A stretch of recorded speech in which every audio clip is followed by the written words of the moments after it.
maybe we are putting too much pressure on women to quote unquote have it all, the high flying career as well as being the full-time mom, that old adage of, they want you to parent like you have no job and work like you have no kids. Yeah. It feels like we're being boxed. It's either this or that. There's no in between. It's hard. Yeah. It's so hard. Yeah. When they talk about the tribe that is meant to raise a kid, it's not for the kid. The It's tribe is for the mom. What we are seeing in social media doesn't help. It doesn't help at all. First of all, don't believe everything you see in social media. They have a village. Yes. A village that is not visible on social media. So I do not believe that they're doing everything on their own. There's no way. There isn't a person in reality who actually gets it all. They just portray to get it all. Yeah. Be realistic and know what you can and cannot do, right? Social media isn't law. It's not a manual either. Social media often glorifies motherhood, and they filter out the realities that we really face. This kind of puts us in a mode where we compare ourselves, we strive for perfection, and it doesn't do us any favors. This conversation today is between three mothers who are passionate about sharing the realities that affect all of us, and I hope you enjoy our conversation. In this episode, we are just having an impromptu about social media and how it influences our view of motherhood. Today, we have here Wanda, who is a speech therapist for 10 years, founder of Ohana Therapy. And we have Laura, founder of Health to You. It's an app, health app, and she's also a certified physio. I really want to have this conversation because I feel like how motherhood is portrayed on social media really puts undue pressure on us becoming the super mom, or we are going to be that mom who failed. And it rarely talks about the in-between truths that motherhood can be, because it's so complex, right? It can be that, your reality is not my reality. But who really benefits from having a perfect mom kind of view from what they're trying to show? Steph, so on that, I just remember that the whole social realm of social media, right? It's about portraying the best of your life. I think I'm quite guilty of this sometimes too. I'm traveling around the world. I'm only showing the good bits of my life and not the reality of like how I'm going through the grind every day, working every day. So I think a lot of moms get kind of trapped in that showing, I got this. Right, because as a mom, we have a lot of pressure with the feminist movement, we want to work, we want to have a career, we want to have kids, and we got to show that we got this, because if not, something might get taken away from us. But what though? Oh gosh. Where do we start? I think that's the problem. And there is this movement towards the concept that actually maybe we are putting too much pressure on women to quote unquote have it all. Do we need to have the high flying career as well as being the full-time mom? That old adage of, they want you to parent like you have no job and work like you have no kids. Yeah. And in between all that, guys, please also let's get enough protein and enough sleep and your mental health movement and some mindfulness, and still maintain a healthy relationship with your husband. Of course. I mean, and be the perfect everything. And it's impossible. It is impossible. Does it even exist? I would say that there isn't a person in reality who actually gets it all. They just portray to get it all. Yeah. And you guys are boss mamas, right? And so tell me one thing that boss mamas don't want you to know. It's hard. Yeah. It's so hard. Yeah. There have been points at which I'm sitting by myself, those rare opportunities. I say sitting by myself. I'm in the shower by myself. That precious sitting with moment. our pumps by ourselves. Sitting with the pump by yourself. And it's this opportunity to sort of reflect. And that's sometimes not the best option for us, because it's at these points that you suddenly think to yourself, oh God, what am I doing? The guilt that I feel when I'm not at home with the baby, the guilt that I feel when I'm not achieving something at work, the guilt that I feel when I think, oh, my husband really wanted to do that thing and it's the last thing on earth I want to do. I'm not even talking about intimacy. I'm talking about he wants to go and do something and I'm just so exhausted that the thought of doing it is beyond what I can manage. So you're a mother of a 10-month-old, and Wanda is a mother of 4 months old. And I think this pressure, undue pressure, I would say, it feels like we're being boxed. It's either this or that. There's no in between, basically. And what would happen if we try to show realness? Well, I think it depends also on the cultural experience of where you come from. Because I know I'm now having lived in Southeast Asia for like 13 years. The pressures are very different on what we expect from like Asian mums versus Western mums. There are some things that I think we've gotten so correct in the Asian context that we are lacking in the Western context, and then some things vice versa. What as well. are these things? Well, for example, confinement. The concept of being cared for after you've given birth. In the West, they're like, okay, so you just had a baby today. Off you go home. Oh, and by the way, on the way home, just pick up the shopping. Make sure the house is clean. Do that vacuuming. Oh, that C-section scar you've got? Don't worry about that incredibly painful wound. Just do the shopping. Do the cleaning when you get home. Make sure that the baby's fed every 3 hours. See, guys, look how unrealistic this is. Listen to a mom say all these things. And I think that's a problem is because we expect women to do all this, and we were never, ever meant to mother in isolation. We are a tribal species. Exactly. And we were never meant to mother in isolation. When they talk about the tribe that is meant to raise a kid, it's not for the kid. The tribe is for the mom. The tribe is for the mom because it's too much to be asked to do this alone. But Laura, as I'm hearing you say this, right, I'm also thinking, because I gave birth in Sydney. So in the initial 2.5 months I was in Sydney, and I find that yes, I get the confinement's great, having someone to help you, but what's lacking here in Asia as well is that support by the hospital, by the system, by the healthcare system, post birth, right? So in Australia, after we give birth, we have 3 free visits by the midwife to your house. So they come in and check in on you, see how you're doing, how's breastfeeding going, how's the baby, is the baby growing? They weigh the baby on site, and there's just a lot of support, free counseling services, free mommy groups where so good. They openly talk about their struggles. That we don't have that here. We don't. We go out and we're like, oh, am I doing this right? What am I doing? How can I improve? How do I do this? It's encouraging the tribe. Encouraging the tribe. So I think, no one has it completely right, I think is basically what the view is that. But exactly the same thing is that you need that tribe. And it's that tribe of women that really help reflect the realities of life as opposed to that Instagram scrolling, watching, looking at these perfect mums. But they're all motivated by sponsors, right, Steph? Because they have to have a lot of followers and then a lot of engagement. And then the sponsors are probably, I don't know, maternity wear brands or your nappies or the confinement centers even. So they portray this ideal life and oh, I'm 2 weeks postpartum, I've got my body back. It's very, very misleading. Dangerous.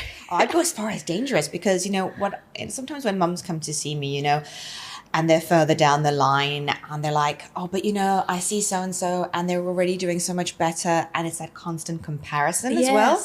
And I said to them, you don't see what goes on in the background and don't assume that because they're looking so good that they're in a healthy place. There's an assumption that if you look good, you are good. And that's just not the case. Some of the quote unquote messiest mums I've seen are absolutely smashing it. And you see them sort of 4 or 5 months down the line and they're starting to own everything. They're getting into their stride.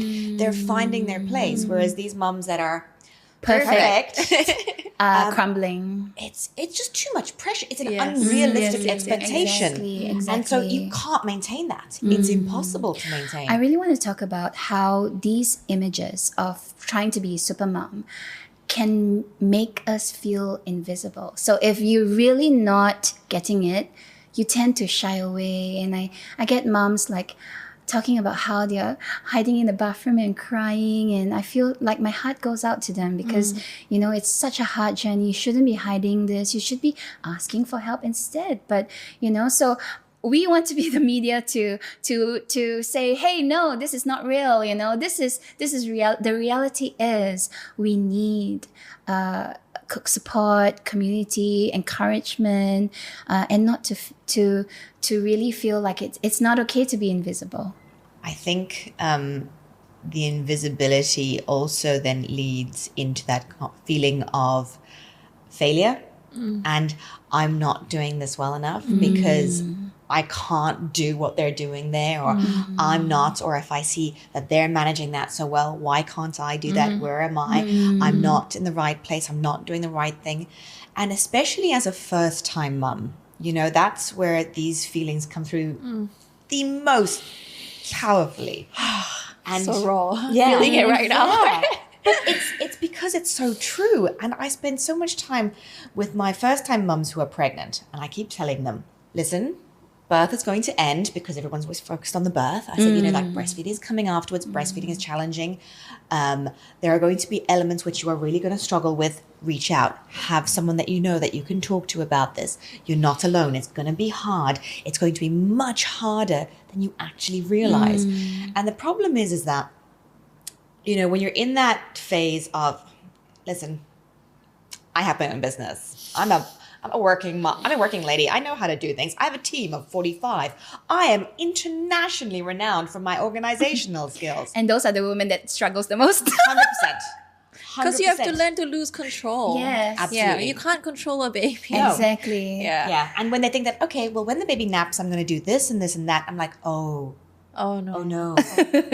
My No, baby. you're not. No. No, you're not. And the thing is, until they're there, they can't hear you.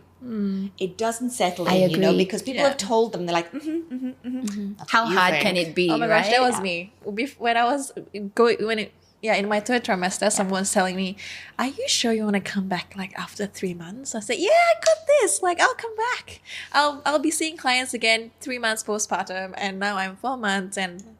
4 Not yet, months is not not yet, enough. No. Yeah, 4 months not even enough. I want to take a year off. But that's the thing, is that because you've never had this experience, and the fundamental shift that happens because of the brain chemistry that literally changes the brain of the mom. Exactly. It doesn't get taken into account. So I've often said to some of my very type A mums who are out there like, I'm going to be smashing this. I'm going to be back to work in 3 weeks. I'll say, look, give yourself that grace, because you may change your mind and you don't know how it's going to feel then. And I say, just don't put yourself down to, I will be back by 3 months. Don't put yourself that pressure. You know, see how you feel. And if you want to go back, because there are some women who want to go back at 3 months, great, off you go.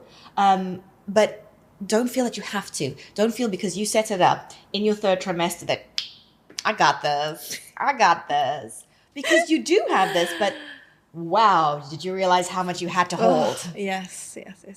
I'm happy to talk about the Chinese view of motherhood. Actually, being a Chinese woman, it is expected that we do everything and the husband doesn't help. Well, I did not marry a Chinese man, but actually I've heard many of my friends talk about how they are expected to do everything, because in the past, the mom gives birth and they're left alone, and the father goes out and get, bread. They're the breadwinner and things like that. And they're expected to know what to do. And I think, when I read the news in Singapore about how mothers struggle and how women might reject that, I think, what we're seeing in social media doesn't help. It doesn't help at all.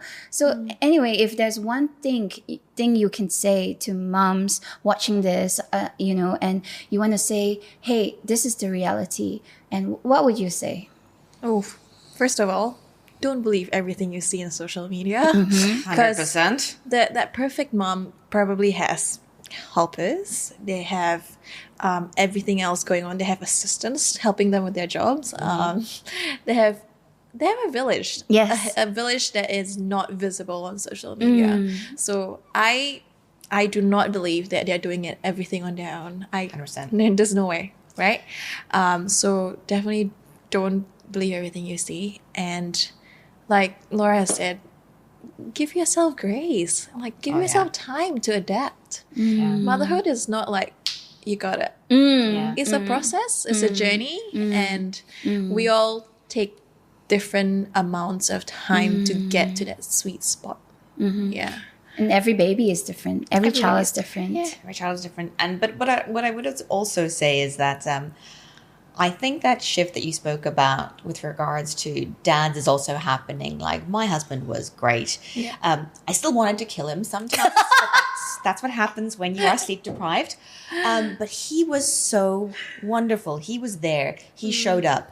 So I don't think it's the case anymore of the absent kind of father. I It's think growing towards like the new generation of not men. just motherhood. Yes, I love that. Yeah, It's parenthood. growing towards parenthood. And if you look like in some of the Scandinavian countries and their combined maternity and paternity leave, have you heard about the latte papas? Yes, Yeah, yes. actually. Tell me about it. What is These it? are basically, so what happens is they share the parental leave.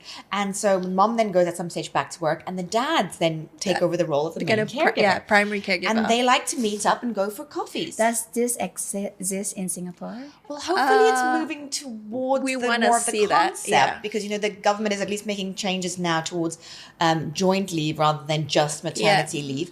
And I think that's so important because the other thing that, you know, you're not going to experience the dad as the reality unless you're living it. Yeah. And again, you have to live it to know it because it's so hard. And when you are thrust into it as the sole carer at that point, you have to step up. And they are, and it's happening and it's changing. So that I'm very positive about social media because it is encouraging both men and women to move towards this. Do you know what I mean? Yeah. This concept of like, oh, the mom does it all. Well, thank you very much. Anything else to share before we wrap up?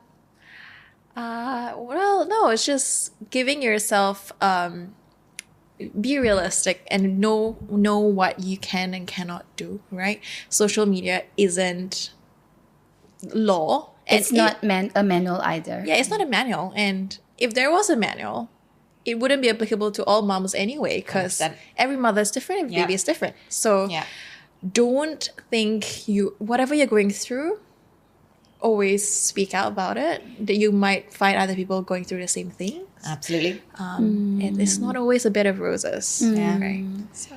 Well, all I'd say along the same lines then is that you're not alone.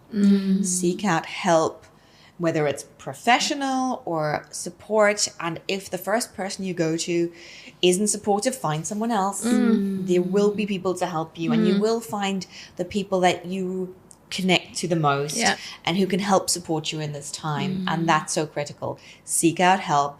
Seek out your tribe in your own way. Yeah. For me, what really stood out to me in what I learned is to trust my gut instinct. How many times we've actually felt like something's wrong, and then dismissed it because so and so said something, you know, and then really regret it after that. And the second thing is to be present. Yeah. So you may not have a lot of time with baby, you have no time at all actually, but when you are there, just to be in the moment, be present, and enjoy that. I think that was the biggest takeaway for me.